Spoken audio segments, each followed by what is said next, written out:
Hi friends, അസ്സലാമു അലൈക്കും, welcome back. അപ്പോൾ ഇന്ന് ഞാൻ മറ്റൊരു അടിപൊളി പാൽ കപ്പയുടെ റെസിപ്പി ആയിട്ടാണ് കേട്ടോ. അപ്പോൾ അതിന് വേണ്ടി തന്നെ കൊള്ളിക്കിഴങ്ങ് നന്നായിട്ട് പുഴുങ്ങിയതിന് ശേഷം അതിലത്തെ വെള്ളമൊക്കെ കളഞ്ഞിട്ട് ഒരു കടായിക്ക് ഇട്ട് കൊടുത്തിട്ടുണ്ട്.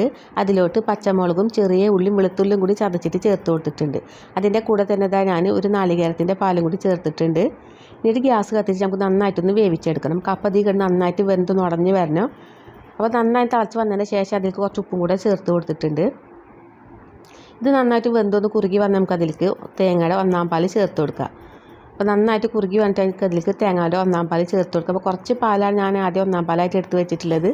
അത് ഇതിലേക്ക് ചേർത്ത് കൊടുത്തതിന് ശേഷം നന്നായിട്ട് ഇളക്കി കൊടുത്തിട്ട് നമുക്ക് ഗ്യാസ് ഓഫാക്കാം.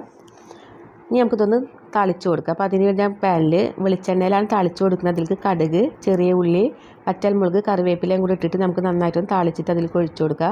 അപ്പോൾ നമ്മൾ അടിപൊളിയായിട്ടുള്ള പാൽ കപ്പ റെഡി ആയിട്ടുണ്ട്. ഇത് നോൺ വെജ് ഐറ്റംസിൻ്റെ കൂടെ കഴിക്കാൻ നല്ലൊരു ടേസ്റ്റാണ് കേട്ടോ.